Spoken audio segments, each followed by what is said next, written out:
की मजहबी दखलंदाजी बर्दाश्त नहीं करेंगे। गौर कीजिए, नेहरू के बाद किसी में ये हिम्मत नहीं थी। और नेहरू की जो कल्चर थी, जिस तरह से उन्होंने सियासत को एक सही पर्सपेक्टिव में, पूरे देश को एक सही पर्सपेक्टिव में जिस तरह से रख करके सियासत को आगे बढ़ाया था, बहुत बड़ी सेकुलरिज्म का झंडा लेकर के चलने वाली कांग्रेस पार्टी, उसके नेताओं से भी मैं अपील करूंगा कि जरा गौर करें और इतिहास में झांक करके देखें कि हमने जो है कहां किस तरह से गलतियां की हैं और किस तरह से जो है पूरे हिंदुस्तानी अवाम के साथ जो धोखा हुआ है। हमारे साथी श्री कुमार ने इशारा किया है कि बंगाल में लेफ्ट के साथ क्या हुआ, लेफ्ट ने जो है सिंगूर और नंदीग्राम में क्या किया।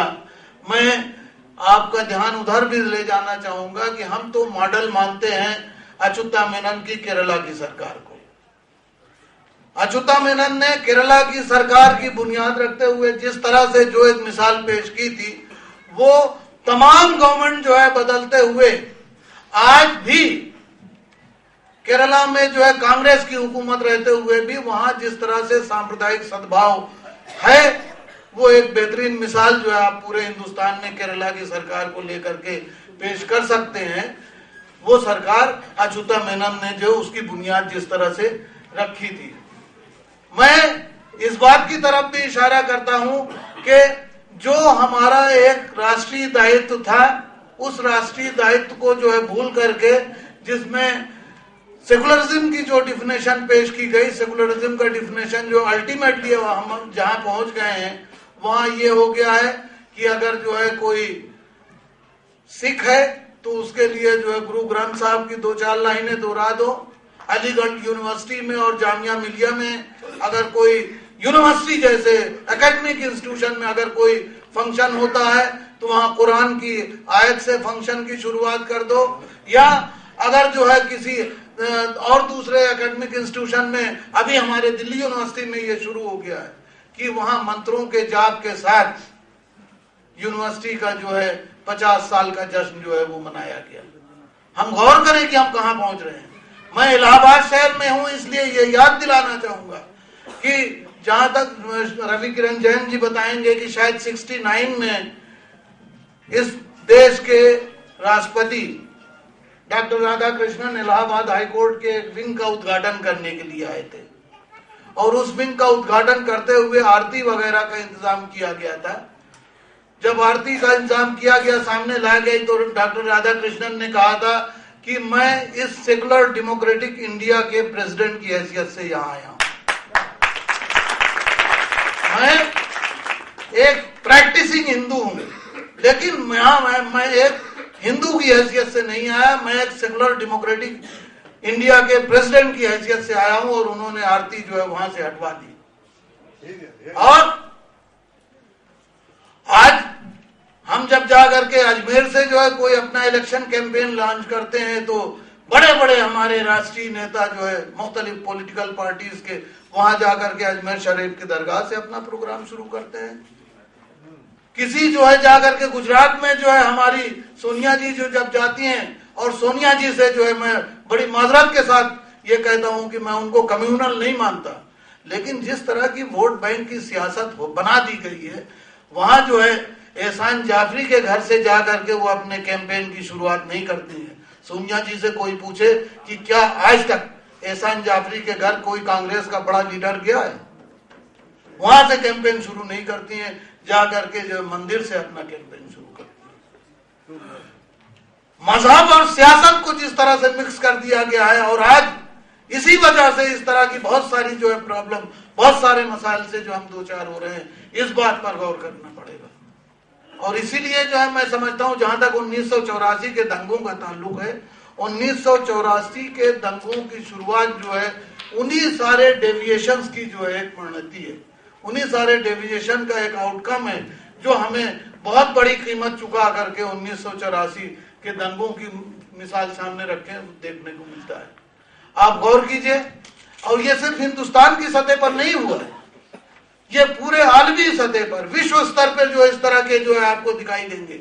जहां जहां अवामी आंदोलन, अवामी तहरीकें बहुत मजबूत हुई हैं, जहां जहां हर तरह के शोषण और इस्तेहसाल के खिलाफ अवामी सतह पर लोग एकजुट हुए हैं।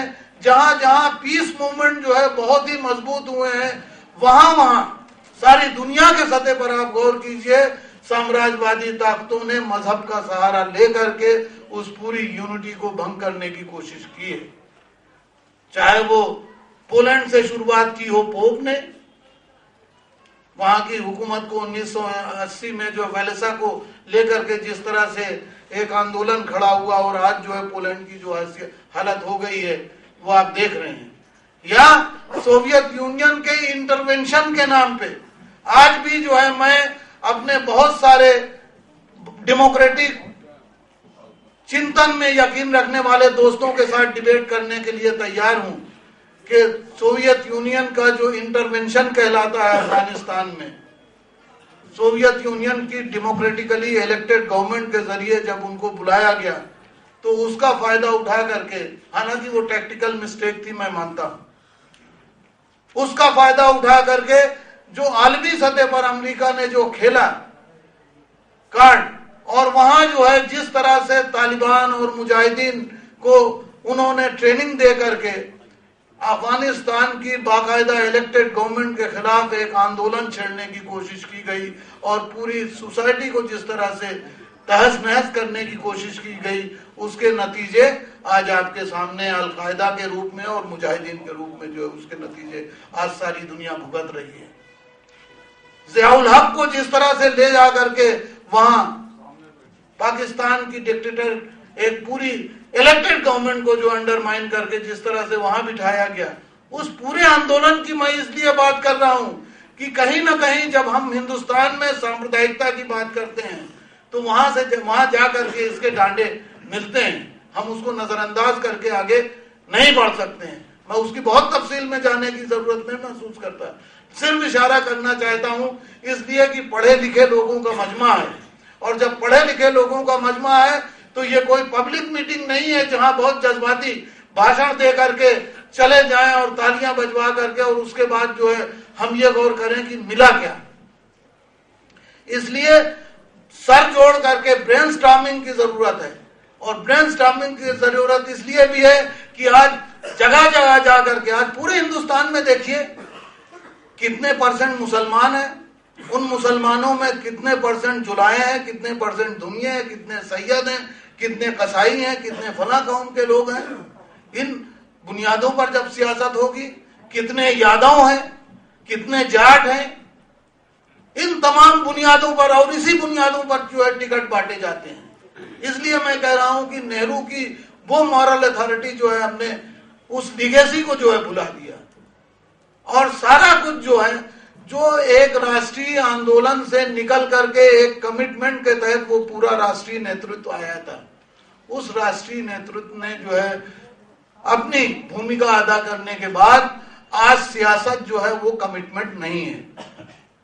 मैं सियासत को जो है बुरा नहीं समझता, बगैर सियासत के दुनिया चल ही नहीं सकती है, लेकिन मैं ये मानता हूं कि सियासत जो है उस कमिटमेंट के साथ जब होगी तभी जो है एक बेहतर माहौल पैदा हो सकता है। और जब सियासत तिजारत बन जाती है तो तिजारत के तौर पे जो है वो सियासतदान हर तरह के हथकंडे अपनाएगा, वो पावर है। और जिस तरह के पावर ब्रोकर्स जो है वो आज बड़े बड़े जो है सलाहकार आपको जो है बताते हैं कि फला शख्स को जब हम इलेक्शन में उतारेंगे तो वहां क्या कॉम्बिनेशन है, कितने जो है वो किस जात के लोग हैं, उनकी बुनियादों पर जो है वो पूरा इलेक्शन किस तरह से जीता जा सकता है। सिर्फ पैसे का बात नहीं है, लोग अक्सर जो है बहुत ही सरसरी तौर पर यह कह देते हैं कि नहीं साहब अब मनी और मसल पावर जो है इतना उसका अमल दखल हो गया है कि अब इलेक्शन में इसके अलावा कुछ नहीं है। लेकिन इन तमाम चीजों को भी जो है आप गौर कीजिए, और इसीलिए इस मुल्क में सिर्फ यही नहीं, जबानों को लेकर के जिस तरह से जो है पूरा मजहबी रंग देने की कोशिश की गई। उर्दू का मतलब मुसलमान। आज अभी मैं पिछले हफ्ते अखबार पढ़ रहा था, जो कौमी काउंसिल है और इस वक्त यूपीए की हुकूमत है, हमारे कांग्रेसी साथी इसे नोट करें, यूपीए की हुकूमत है और national council for promotion of Urdu, मैं भी उसका डायरेक्टर रह चुका हूं। उस काउंसिल का मैंडेट यह है कि उर्दू को प्रमोट करने के लिए, उर्दू को आगे बढ़ाने के लिए जो है नेशनल लेवल पे ऐसी स्कीमें तैयार की जाएं जिसके जरिए उर्दू को बढ़ावा दिया जा सके। और ये बात जो है बताई जाए कि उर्दू जो है सिर्फ एक कौम, एक मजहबी फिरके की जबान नहीं है, बल्कि उर्दू हमारी मुश्तरका तहजीबी रवायत, साझा सांस्कृतिक विरासत की एक बेहतरीन मिसाल है। वहां क्या हो रहा है, जितने बड़े बड़े फंक्शन होते हैं वहां सिर्फ जो है दाढ़ी और टोपी वाले मौलवियों के अलावा और कुरान खानी के अलावा, मजहबी किताबों के जो है फरोग के अलावा और कुछ वहां देखने के लिए नहीं होता। क्या आप ये साबित करना चाहती है हमारी गवर्नमेंट कि उर्दू मुसलमानों की जबान है? अभी जो है एक बुक मेला चल रहा है, बुक मेला जो इस्लामी किताबों का बुक मेला, ये मैंडेट तो नहीं है उर्दू काउंसिल का। और इसी तरह से मैं इस बात के खतरे की तरफ इशारा इसलिए करना चाहता हूं कि इस मुल्क की ब्राह्मणवादी व्यवस्था ने जिस तरह से हमारे बहुत बड़ी सांस्कृतिक धरोहर संस्कृत का जितना लिटरेचर है हम उस पर जितना फख्र करें कम है, लेकिन संस्कृत की आज क्या हालत कर दी ब्राह्मणवादी व्यवस्था ने। संस्कृत को जो है डेड लैंग्वेज जो के तौर पे जो है आज कितने लोग जो है संस्कृत बोलते और समझने वाले लोग इस मुल्क में रह रहे हैं। उसी तरह की साजिश जो है वो दूसरे जबानों को लेकर के भी हो रही है। और इसीलिए मैं ये इशारा करना चाह रहा हूं कि जब 1984 के दंगों की तरफ बात करने के लिए आप सोचें तो उस वक्त भी जो है भाषाई सवाल खड़ा हुआ था और पूरे पंजाब में भाषा के सवाल को लेकर के ये बात चल रही थी कि पंजाबी को जो है पंजाब की जो है भाषा के तौर पे किस तरह से प्रमोट करने की कोशिश की जाए। उस पर जो है सांप्रदायिक संगठनों ने जो है उस वक्त भी हिंदी और पंजाबी का झगड़ा खड़ा कर दिया। भाषा के नाम पे हमने मुल्क बना दिए। आज भी जो है जो पाकिस्तान जाने वाले लोग हैं वो जानते हैं कितने % लोग जो है पाकिस्तान में अमली तौर पे उर्दू बोलते हैं, लेकिन उर्दू को मुसलमानों की जबान के नाम पर जो है वहां उसकी कौमी जबान करार दिया गया। और बड़े शर्म की बात है कि लाहौर जैसे इलाके में, पंजाब, पाकिस्तान के पंजाब जैसे इलाके में आपको स्कूलों में उर्दू नहीं पढ़ाई जाती, पंजाबी नहीं पढ़ाई जाती। ये जिस तरह से जो है वहां जबर है उसी तरह से हमारे यहाँ भी जबर जो है पैदा करने की कोशिश की गई। आज उत्तर प्रदेश की, यूपी की असेंबली में मेरी जबान, मादरी जबान उर्दू है, लेकिन उत्तर प्रदेश की, यूपी की असेंबली में अगर इलेक्ट होकर के जाता हूं और वहां मैं हलफ लेने के लिए जाता हूं, शपथ के लिए जाता हूं, तो मुझे इस बात की इजाजत नहीं है कि मैं उर्दू में हलफ ले सकूं। ये यूपी के संविधान में आज भी मौजूद है। आज भी जो है कोई भी, आप तमिल में, तेलुगु में, मलयालम में, किसी भी जबान में जो है यूपी के असेंबली में हलफ ले सकते हैं, लेकिन उर्दू में हलफ नहीं ले सकते। काजमी साहब बैठे हुए हैं, ये इस बात की तस्दीक करेंगे। इस तरह का जो माहौल बनाया गया और पूरे माहौल का जो है सांप्रदायिकरण जिस तरह से करने की कोशिश की गई, उसी की बेसिस पे जो हम अपनी पुरानी हेरिटेज को जो है भूल गए। और बाबरी मस्जिद का जो मामला है, बाबरी मस्जिद को जिस तरह से एक पूरी सांस्कृतिक धरोहर के तौर पे न लेकर के उसके साथ वक्तन फोक्तन 1949 से लेकर के अब तक जिस तरह से खिलवाड़ किया गया वो आपके सामने है। और यही मसला एग्जैक्टली जो है पंजाब में हुआ कि जब पंजाबी अस्मिता की बात की गई, पंजाबी आइडेंटिटी की बात कही गई, तो वहां मजहब का सहारा लेकर के जिस तरह से पूरे समाज को जो है बांटने की कोशिश की गई और उसका पूरा फायदा कम्युनल पंजाबी फोर्सेस ने जो है, जो बब्बर खालसा और इन तमाम उसके नाम पर जो है इस तरह के संगठन सामने आए, वो संगठन जो है सक्रिय हुए। अल्टीमेटली जो है जब सर्वे हुआ, एक और भी दिलचस्प बात सुन लीजिए। हमारे एक दोस्त हैं, दिल्ली यूनिवर्सिटी में केमिस्ट्री के प्रोफेसर थे, अब रिटायर हो गए। उनकी माताजी पंजाब से आई थी और जब सर्वे करवाया गवर्नमेंट ने कि लैंग्वेज सर्वे, तो जब आया डिनोमिनेटर आप उनसे पूछने के लिए कि पूछा कि माताजी आपकी मातृभाषा क्या है, तो अपने बेटे से उन्होंने कहा की कहता है तो बताया उन्होंने पंजाबी में कि थोड़ी मातृभाषा पूछ रहा सी, तो उन्होंने कहा 10 दे हिंदी।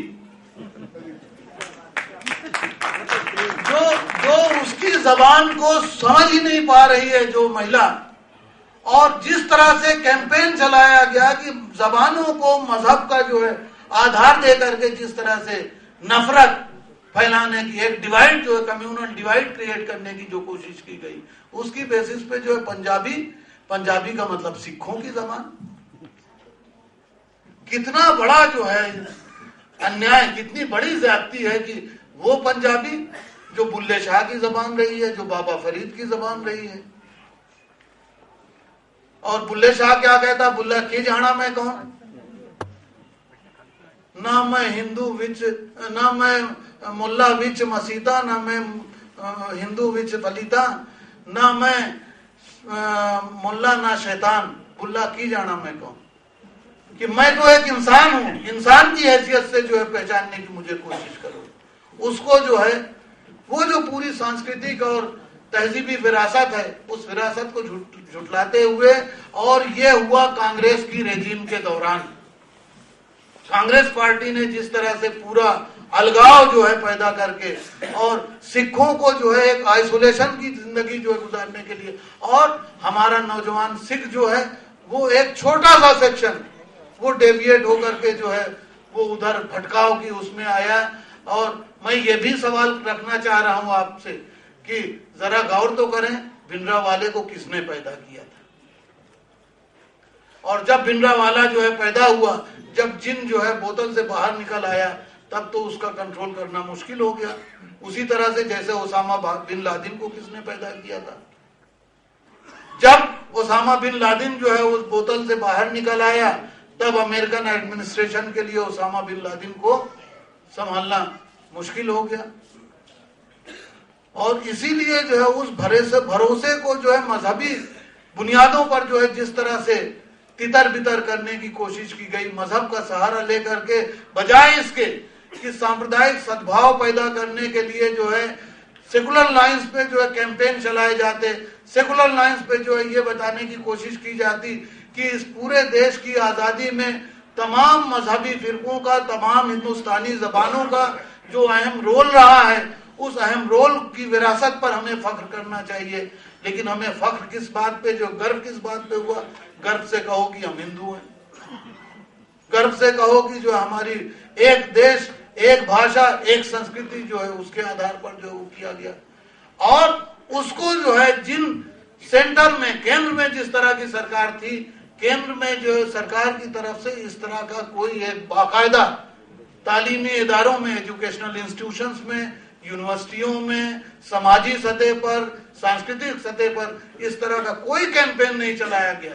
वो कैंपेन जो है सिर्फ चंद गिने चुने जो है वो अदीबों और दानिश्वरों के नाम पर जो है वो छोड़ दिया गया, उसको अहमियत ही नहीं दी गई। भगत सिंह का स्टेचू जब लगाया गया पार्लियामेंट के अंदर, उनका बस जो है, भगत सिंह ने जिसने देश की आजादी के लिए अपनी पहचान, अपनी जो है मजहबी आइडेंटिटी को खत्म कर दिया, बाल कटवा दिए, पगड़ी जो है उतार दी। आज भगत सिंह का स्टेचू जो है जब आप पार्लियामेंट के अंदर जाते हैं तो एक सरदार को पगड़ी पहना करके जो है वहां खड़ा कर दिया गया है। इसीलिए भगत सिंह ने जो है देश की आजादी के लिए कुर्बानी दी थी। इन तमाम चीजों पर गौर करने की जरूरत है। और इसका घिनौना रूप जो है 1984 में, मैं उसका चश्मदीद गवाह हूं। मधु हमारी दोस्त बैठी हुई है, ये भी दिल्ली से आई हुई है, इन्होंने भी जो है पूरा मंजर देखा है। लेकिन मैं जिस इलाके में रह रहा था 1984 के दंगों के दौरान, उन दंगों के दौरान जिस तरह की हालत पैदा की गई है, पता नहीं क्यों ये कांग्रेसी हर मामले में अपोलोजेटिक हो जाते हैं। जब भी जरा जो है उनको जो है थोड़ा सा तनकीद कीजिए जो है वो डिफेंसिव पे आ जाते हैं। मैं इस बात का गवाह हूं कि 1984 के दंगों में चंद बड़े कांग्रेसी लीडर जो है दिल्ली में जरूर एक्टिव थे, लेकिन जो उन्हें सपोर्ट मिली थी जमीनी सतह पर, वो आरएसएस की सपोर्ट मिली थी। मैं दिल्ली के जमुना विहार के इलाके में रहता था, जो वहाँ नंद नगरी और गोकलपुरी और इस तरह के जो झुग्गी झोपड़ी वाले इलाके हैं उन इलाकों से मिला हुआ था।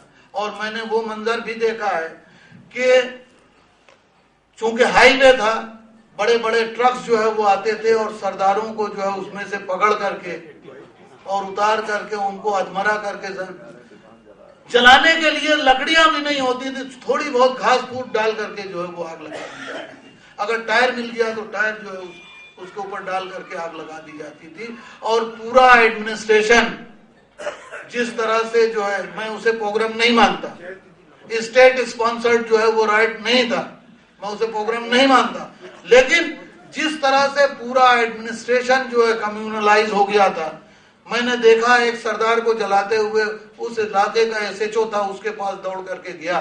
मैंने कहा भाई साहब देखिए ये क्या हो रहा है, रोको इसे। उस एसएचओ का जवाब आज भी मेरे दिमाग में जो है गूंजता है और मुझे बेचैन कर देता है। उसका जवाब था, अच्छा तुझे भी जलना है तो आ जा।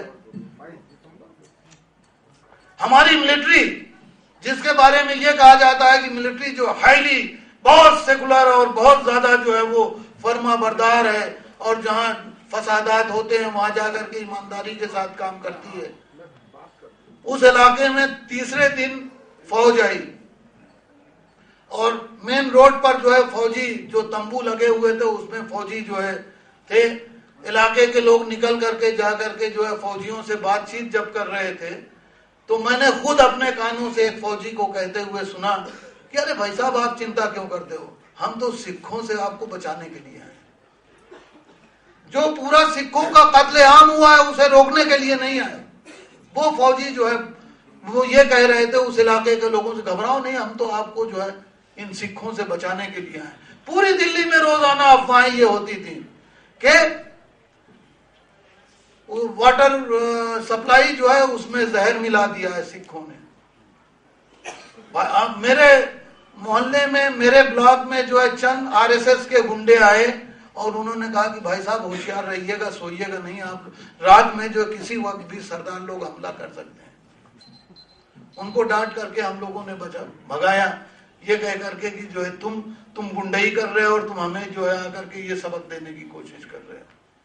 इस तरह का जो माहौल पूरे दिल्ली में क्रिएट करने की कोशिश की गई और बहुत ही घटिया लेवल पे जो बयान आया, और बयान क्या था कि जब कोई बड़ा पेड़ गिरता है तो आसपास की धरती हिल जाती है,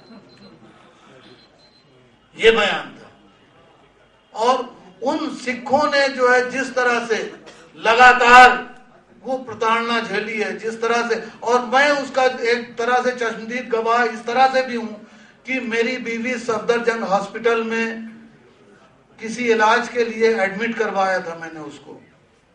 और हमारी दोस्त हैं, एक अभी भी डॉक्टर हैं, वो उषा व्यास, बहुत अच्छी सोशल एक्टिविस्ट हैं, डॉक्टर्स फॉर पीस की लीडर हैं वो उषा व्यास, अब उषा श्रीवास्तव हो गई हैं। उन्होंने आकर के मुझसे कहा कि जावेद, इंदिरा गांधी को गोली मार दी गई है और जल्दी से जो आज हम छुट्टी करवा देते हैं तुम्हारी बीवी की, इसलिए कि अब 3-4 दिन तक जो है अस्पताल क्या होगा जो है कुछ पता नहीं है। उसी वक्त जो है इंदिरा गांधी को वहां लाया गया था, उषा दौड़ करके गई और आकर के उन्होंने बताया कि she has been brought dead, लेकिन शाम तक जो है ऐलान नहीं किया गया था। शाम को 4 बजे इस देश का राष्ट्रपति ज्ञानी जैल सिंह, उनका कॉन्वॉय पूरा जो all India institute of medical sciences के ऊपर पूरे अपने फौज फाटक के साथ आता है। अब आप सोचिए कि इस मुल्क के राष्ट्रपति का पूरा एक दल बल के साथ जो है जब जत्था आता है, कितना बड़ा जत्था होता है। और दंगाइयों की ये हिम्मत थी कि उन दंगाइयों ने जो है प्रेसिडेंट ऑफ इंडिया के कॉन्वॉय पे जबरदस्त पथराव किया। सिक्योरिटी के लोग जो है किसी तरह से जैल सिंह को बचा करके उनको जो है गाड़ी के अंदर बिठा करके ले गए। मैं इसलिए कह रहा हूं कि मैं और मेरा एक दोस्त है महेंद्रपाल शर्मा, जामिया में हिंदी का प्रोफेसर है, हम लोग सफदरजंग हॉस्पिटल की छत पर खड़े होकर के ये सब मंजर देख रहे थे। जान बचा करके ज्ञानी जैल सिंह को जो है भागना पड़ा। इस मुल्क के राष्ट्रपति को मजहबी आधार पर जान बचा करके जो है सिक्योरिटी फोर्सेस बचा करके ले जाती हैं। वो सारे केसेस आज भी चल रहे हैं। आज भी जो है उन दंगाइयों को बचाने की कोशिश की जा रही है। इस पर जो है गौर करने की जरूरत है। और मैं आरएसएस की बात इसलिए करता हूं कि मधु बैठी हुई है, इनसे तस्दीक कर लीजिए। दिल्ली यूनिवर्सिटी में हम लोगों ने रिलीफ की बात जो है चलाई थी और ये कोशिश की थी कि जो हमारे सिख भाई इन दंगों में जिनको तबाही और बर्बादी हुई है उनके लिए जो हम किस तरह का रिलीफ का काम कर सकते हैं। और उसके लिए जब पैसे इकट्ठा कर रहे थे तो जितने आरएसएस के दिल्ली यूनिवर्सिटी के टीचर थे सब ने जो है मना कर दिया, हम सरदारों के लिए जो है चंदा क्यों देंगे। और वो आरएसएस आज बढ़ चल करके जो है अकालियों के साथ जा करके जो है इसी मेनका गांधी को, जब मेनका गांधी जो है पहला इलेक्शन अपना जा करके लड़ी तो इन्हीं आरएसएस वालों ने नारे क्या लगाए थे। मेनका गांधी वो नारा भूल गई। नारा था बेटी है सरदार की, देश के गद्दार की। ये नारा कांग्रेसियों ने नहीं लगाया था, ये नारा मुलायम सिंह ने नहीं लगाया था, ये नारा मायावती ने नहीं लगाया था, ये नारा आरएसएस के लोगों ने लगाया था। उस चीज को हम भूल गए। और इसीलिए दोस्तों, जब हम किसी भी दंगे का जो है आकलन करते हैं, किसी भी दंगे का एनालिसिस करते हैं, आज जो है कम से कम मैं उस कौम से जो है ये तो सीखना चाहता हूं कि उस कौम में इतनी हिम्मत थी, इतनी उनमें इतना इत्तेहाद था, इतनी यूनिटी थी कि उन्होंने अपने आप को संभाल लिया और संभाल करके जो अपने पैरों पर दोबारा जो है खड़े होने की कोशिश ही नहीं बल्कि आज अपने पैरों पर दोबारा खड़े हो चुके हैं। और उसके अलावा उन दंगाइयों का जो है मुकाबला करने के लिए हर एतबार से कानूनी सतह पर जो है जिस तरह से दिल्ली में देखिए सज्जन कुमार को जिस तरह से सजा हुई है या जगदीश टाइटलर को जिस तरह से सजा हुई है, उनमें इतनी हिम्मत है।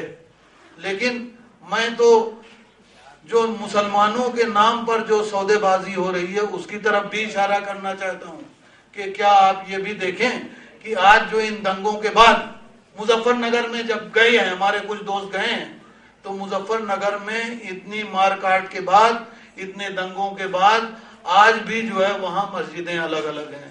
ये बरेलियों की मस्जिद है, ये देवबंदियों की मस्जिद है। यहाँ कोई बरेलवी आकर के नमाज नहीं पढ़ सकता, यहाँ कोई और उसी आज ही की तारीख में अभी मुहर्रम गुजरा है, शिया सुन्नी तनाव भी वहां पैदा हो गया। तो इन तमाम दंगों से जो है सबक लेने की जरूरत है। और मैं आखिर में जो है, कल तक है ये सेमिनार, बातें आपसे होती रहेंगी। मैं ये समझता हूं कि दरअसल ये मामला जो है वो मजहबी बुनियादों पर अगर हम इस तरह से लड़ने की कोशिश करेंगे तो वो बात नहीं बनेगी। मैं मुबारकबाद देता हूं तीस्ता सीतलवाद को कि उन्होंने राष्ट्रीय स्तर पे मजहब और कौम और मिल्लत और जात पात के फर्क को मिटाते हुए अन्याय के खिलाफ आवाज उठाने की कोशिश की है, दंगों के खिलाफ आवाज उठाने की कोशिश की है। और इसीलिए हमारा भी ये फर्ज बनता है कि मजहबी तमाम मामला भूल करके इस देश को बचाने के लिए हर तरह से जो हमें सामने आकर के ये कहना होगा कि हम बहुत अच्छे मुसलमान हैं, हम बहुत अच्छे हिंदू हैं, लेकिन हमारे इस्लाम को और हमारे हिंदुत्व को जो है सियासी और एडमिनिस्ट्रेटिव कारोबार में दखल देने का कोई हक नहीं है। मजहब हमारा जाती मामला है। जब तक इन बुनियादों पर जो हम काम नहीं करेंगे, और मेरा एक दोस्त है दिल्ली में, वो रिक्शा चालक यूनियन का प्रेसिडेंट है, आलम अंसारी, बहुत अच्छा भाषण दे रहा था। हम लोग जो है जो रग रग से जो है वाकिफ है आवाम की लोग जो है, कितनी खूबसूरत बात उसने कही। भाषण देते हुए जोश में वो ये कह रहा था कि दोस्तों, ना समस्या टोपी की है और न ही चोटी की है, समस्या रोटी की है। और इस रोटी को छीनने के लिए जो भी सामने हमारे बीच हायल होता है, जो भी हमारा शोषण करता है, जो भी इस्तेसाल करता है, उसके खिलाफ लड़ाई छेड़ने की जरूरत है।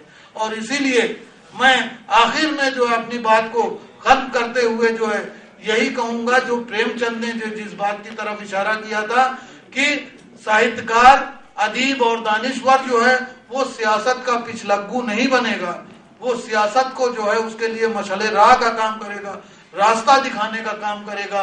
और इसीलिए मैं समझता हूं कि ये अदीबों और दानिश्वरों का भी मजमा है, जो पढ़े लिखे लोग हैं, जो चीजों को ऑब्जेक्टिवली एनालाइज कर सकते हैं। इसीलिए जो है ये सारा माहौल जिस तरह से पैदा करने की कोशिश की जा रही है।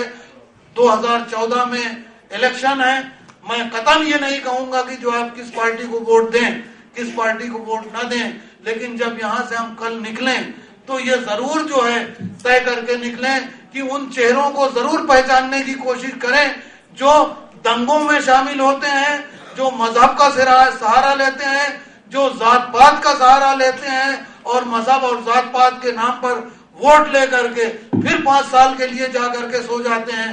फिर मुल्क के अवाम जो है चाहे फिरका वाराना फसादात की आग में झुलसते रहें, चाहे बिजली और पानी के लिए जो वो लड़ते रहें, आवाजें उठाते रहें, कोई सुनने वाला नहीं है। इसलिए मैं आखिर में आपसे यही अर्ज करना चाहूंगा कि किसी भी कीमत पर जो है इन फिरका परस्त ताकतों के चेहरों को जो है, वो चेहरा तो सामने आ चुका है नरेंद्र मोदी का, अच्छी तरह से हम पहचान गए हैं। जाहिर है नरेंद्र मोदी को तो किसी कीमत पर जो है टॉलरेट करने की जरूरत ही नहीं। नरेंद्र मोदी को किसी भी कीमत पर जो है ये देखना है कि ऐसा चेहरा जो है, और मैं ये भी जो है कह दूं कि किस तरह से जो है हम डर जाते हैं। सोनिया जी ने मौत के सौदागर का लफ्ज का इस्तेमाल किया, क्या वो मौत का सौदागर नहीं है? मैं तो कहता हूं, हर जगह जाकर के कहता हूं कि हाँ नरेंद्र मोदी मौत का सौदागर है। मुझे इस देश की अदालत में अगर जेल जाना पड़ता है, मुझे मेरे खिलाफ अगर मुकदमा कायम होता है, कायम हो जहां का जिया, पर कातिल को मासूम अदा क्या लिखना। इसलिए हिम्मत करके जो है इस पूरे माहौल का मुकाबला करना होगा, सामने आना होगा। हिंदू मुस्लिम की बुनियादों पर नहीं, यादव और ठाकुर की बुनियादों पर नहीं, बल्कि मैं तो मीर के उससे अपने बात खत्म करना चाहूंगा कि मत रंजा कर कसू को कि अपने तो एतकाद, मत रंजा कर कसू को कि अपने तो एतकाद, दिल ढाई के जो काबा बनाया तो क्या किया। शुक्रिया। धन्यवाद प्रोफेसर अली जावेद साहब, प्रगतिशील लेखक संघ के राष्ट्रीय महासचिव और इस आयोजन के आयोजक।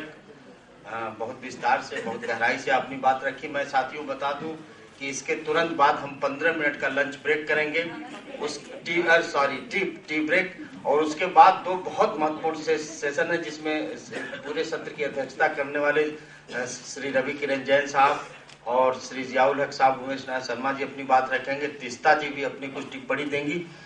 और मैं यह भी बता दूं कि बहुत महत्वपूर्ण लोग जिनका इंतजार था वो हमारे बीच में आए हैं। अभी एसपी कश्यप साहब जो सीपीआईएम के स्टेट सेक्रेटरी हैं, उनका हम स्वागत करते हैं। शीतला सिंह जी जो उत्तर प्रदेश में बोलने और लिखने की आजादी के सबसे बड़े हम लोगों के मार्गदर्शक हैं, वो यहाँ पर मौजूद है। रमेश दीक्षित जी उत्तर प्रदेश के सांप्रदायिक विरोधी अभियान के अगुवा हैं, वो हम लोगों के बीच में आ चुके हैं। और हरदानिया साहब भोपाल से चल के आए हैं। हरदानिया साहब को ये सारे लोग जानते हैं दोस्तों। ये और 15 मिनट के भीतर सारे लोग आएंगे और उसके बाद लंच ब्रेक होगा। और मैं बता दूं कि जितना लोगों की बात में दम है, खाना उससे कम लजीज और जायकेदार नहीं है। और आप सब लोग के साथ हम लोग खाना खाएंगे 15 मिनट के लंच ब्रेक के बाद। हाँ, तीस्ता जी कह रहे हैं कि सबसे हमको हाथ मिलाना है 6 बजे और कोई नहीं जाएगा 6 बजे तक आज के सत्र के समाप्ति। भगत सिंह जैसा टोप पहनकर, भगत सिंह जैसा टोप पहनकर, चंद्रशेखर आजाद की तरह मुझ पर ताव देंगे और तुम्हारे सामने खड़े होकर पढ़ेंगे हम प्रसाद बिस्मिल के शेर। हम लेंगे ऐसे बदला तुमसे, हम लेंगे ऐसे बदला तुमसे, तुमसे, हाँ हाँ तुमसे। एक चटक मटक से कपड़े पहनकर कंधों पर बच्चों को बिठाए हम एक साथ जाएंगे देखने मेला।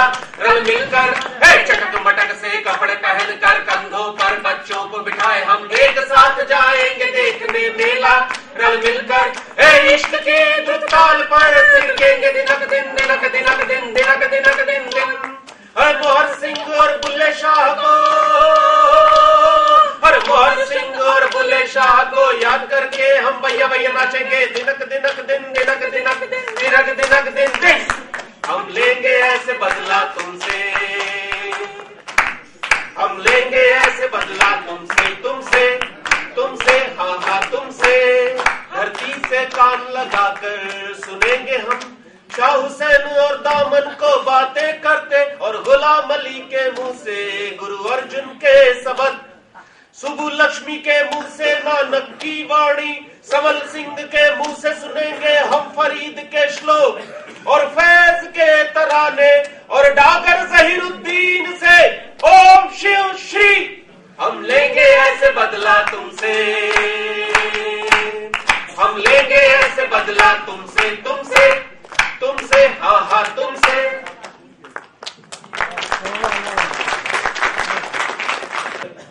शुरू करने के पहले मैं गुजारिश करूंगा अंशु भाई से कि बाहर जो लोग हैं उनको भीतर आने के लिए कहे।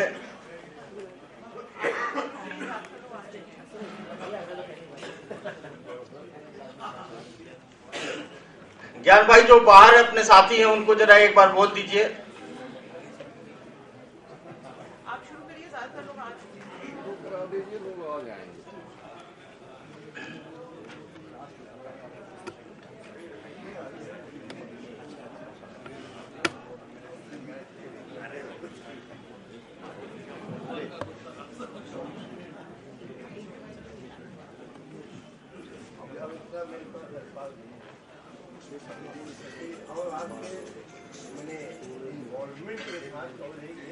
मोबाइल को थोड़ा रिंगर पर भी कर लें आप लोग, बीच में कहीं डिस्टर्ब हो मीटिंग में।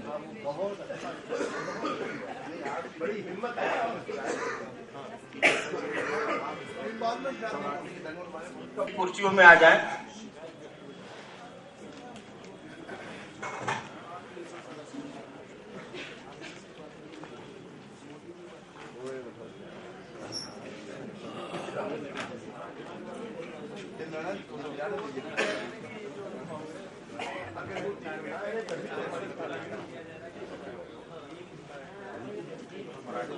में हमारी हिस्सेदारी कर सकते हैं। हमको एक बार एक आत्मनिरीक्षण करने की जरूरत है कि जब हमने इलाहाबाद में हिंदुस्तान के इतने शख्सियत को इकट्ठा किया, इतने संगठन को इकट्ठा किया, इतने लड़ाकू दस्तों को इकट्ठा किया, तो जो लोग हमसे छूट गए हैं उसमें हमारी क्या कमजोरी रह गई है, जो लोग जिन लोगों को अभी जोड़ा जाना बाकी है उसके बारे में रणनीति क्या होगी। और उत्तर प्रदेश जो सांप्रदायिकता का एक नया प्रयोगशाला बनने जा रहा है गुजरात के बाद, उत्तर प्रदेश में नरेंद्र मोदी के मॉडल को विकास की आड़ में सांप्रदायिक हिंसा की तरफ ढकेलने की कोशिश कर रही, जिसमें हमारे उत्तर प्रदेश की सत्ता और सरकार भी एक मौन स्वीकृति के साथ शामिल दिख रही है। उसमें जनता का जो नुमाइंदगी है, जो संगठनों की भूमिका है, उसमें इस अभियान को उस सवाल से कैसे जोड़ा जाए, ये बहुत महत्वपूर्ण है। ये मीटिंग महाराष्ट्र में होती, ये मीटिंग आंध्रा में होती, ये मीटिंग बंगाल में होती तो शायद उतने कारगर सवाल न उठते जितना उत्तर प्रदेश और इलाहाबाद में ये मीटिंग रखी गई। और जिस मौके पर रखी गई मीटिंग, इससे मौजूद इससे सही मौका नहीं था कि हम उत्तर प्रदेश में एक घोषणा करें कि उत्तर प्रदेश को हम गुजरात नहीं बनने देंगे और गुजरात को भी नरेंद्र मोदी के उस खूनी खेल से बचाने का हम जिम्मा लेते हैं। इन सवालों के साथ मैं समझता हूं कि हमारे बार के प्रेसिडेंट और हमारे छात्र जीवन से जो हम लोग के आदर्श रहे, भाई उमेश नारायण शर्मा जी इस बहस की शुरुआत करेंगे। इस पूरे सत्र की अध्यक्षता करने वाले कॉमरेड जियाउल हक और आदरणीय रवि किरण जैन साहब को भी इस पर अपना वक्तव्य रखना है। श्री उमेश नारायण शर्मा।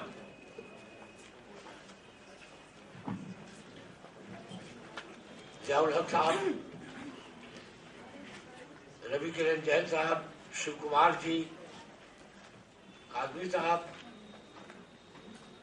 सीता सिंह जी और सम्मानित साथियों, बहुत विस्तार से आपको बताया गया तीसरा जी ने भी बहुत ही विस्तार से कहा कि ये कानून है क्या और इसकी आवश्यकता क्यों पड़ी। ये बात सही है कि प्रदेश, जैसा कि के राय साहब ने कहा, इस प्रदेश में दंगों की संख्या सैकड़ा तो पार कर ही गई है, अब दूसरा सैकड़ा पार करने की स्थिति में आ गई है। तो ऐसी खतरनाक और विस्फोटक स्थिति में आज हमारा प्रदेश है।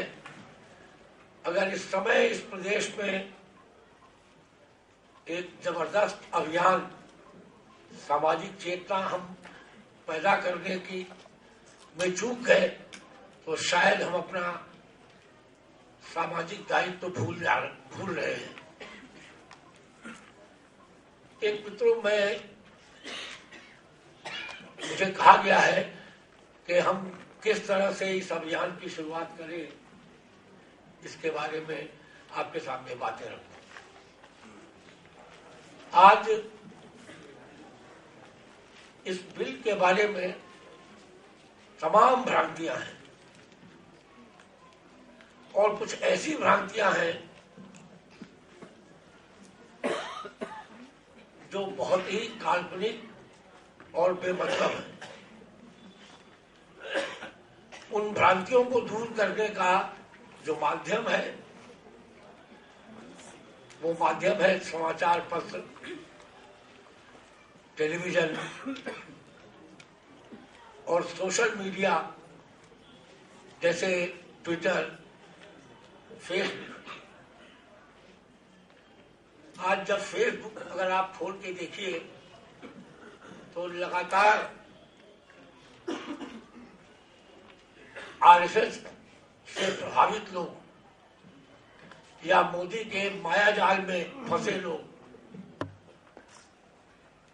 तमाम लिखते चले आ रहे हैं, लेकिन हमारी बात कहने वाला एक भी आदमी उसमें दिखाई नहीं पड़ता।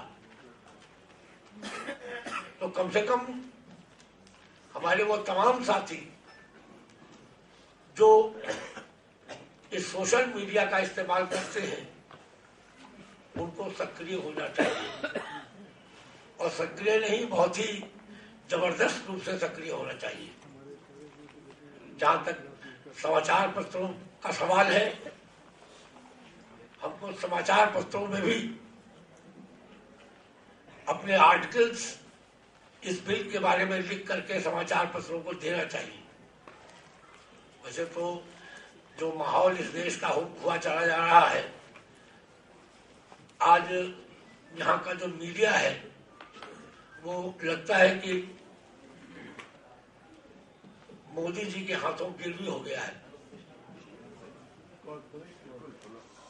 हर समाचार पत्र होड़ लगाए हुए है कि किस तरह से मोदी जी के गुणगान में सारी बातें कही जाए, उनकी भीड़ के बारे में चर्चा की जाए, उनके बैकग्राउंड के बारे में चर्चा की जाए।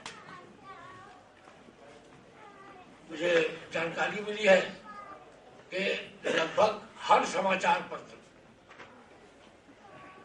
और उसका स्टाफ, उसकी मजबूरी है कि इनका गुणगान करे। इतनी शर्मनाक बात है कि हमारे राष्ट्रीय पर्व 15 अगस्त के दिन एक तरफ प्रधानमंत्री बोल रहे हैं और दूसरी तरफ मोदी बोल रहे हैं, और पूरे समाचार पत्रों, पूरे चैनल्स ने मोदी के भाषण को लाइव दिखाया। हमारे राष्ट्रीय पर्व, आप प्रधानमंत्री की बातों से डिसएग्री कर सकते हैं, लेकिन राष्ट्रीय पर्व में अगर प्रधानमंत्री को डाउनग्रेड करने का या पूरे देश को पूरी दुनिया के सामने डाउनग्रेड करने का जो ये कुचक्र है, उस कुचक्र में हमारे देश का टेलीविजन और मीडिया शामिल रहा है बराबरी के साथ। तो मित्रों, अभियान की शुरुआत इससे तो होगी, साथ ही साथ जैसे आज हम बातें कर रहे हैं, ऐसी ही बातें या ऐसे ही सेमिनार हमको लगभग प्रदेश के हर छोटे बड़े शहर में करना चाहिए। अगर हम करेंगे, अपने सारे लोग,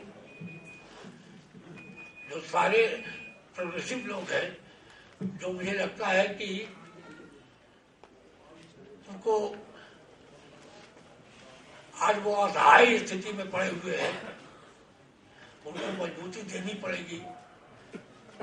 और अगर उनको मजबूती मिलेगी तो मेरा पूरा विश्वास है कि हम इस अभियान की शुरुआत जबरदस्त रूप से कर सकते हैं। मैं माफी चाहता हूं क्योंकि मेरा गला काफी दिनों से खराब है। मैं इसीलिए बहुत ज्यादा बातें आपके सामने नहीं करूंगा। बाकी विषय से इसलिए इसके कानूनी पहलू पर तो विस्तार से हमारे भाई फरमान नकवी साहब ने सारी बातें बताई ही हैं, लेकिन एक बात मैं और कहना चाहता हूं। आज हम यहाँ पर सेमिनार कर रहे हैं, लेकिन जितनी भी पॉलिटिकल पार्टीज हमको सपोर्ट कर सकती हैं, उन पॉलिटिकल पार्टीज को हमें अप्रोच करना चाहिए,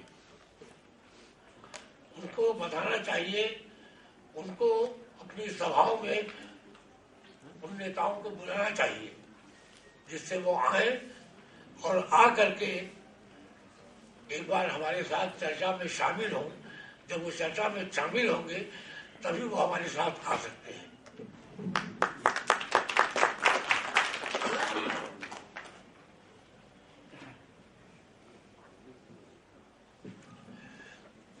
आज स्थिति यह है कि जैसे मैं बात करके देखता हूं, दो पार्टी का तो मुझको हाल पता ही है, एक तो सपा का और दूसरा जो है कांग्रेस का। कांग्रेस के चंद नेता बहुत ही माइक्रोस्कोपिक माइनॉरिटी है। वो तो इस बिल के बारे में चर्चा करते हैं या इस विषय पर बात करते हैं, लेकिन उनके अलावा पूरी पार्टी इसके बारे में ब्लैंक है। उनको एजुकेट करने की जरूरत है।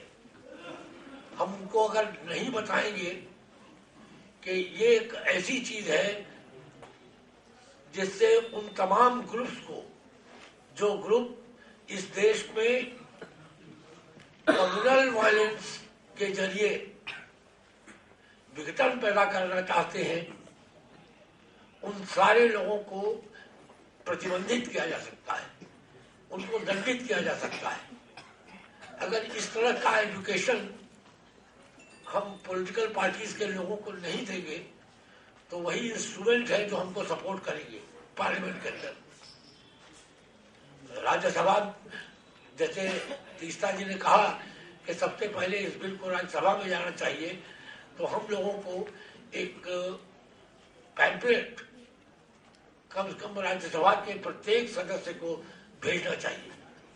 और मैं रिक्वेस्ट करूंगा तीस्ता जी से कि इस तरह का एक पैम्पलेट हम लोग तैयार करें और प्रत्येक राज्यसभा के सदस्य को हम लोग भेजें, जिससे कि वो प्रेरित हो सके और इस बिल को जल्दी से जल्दी पार्लियामेंट में पेश किया जा सके।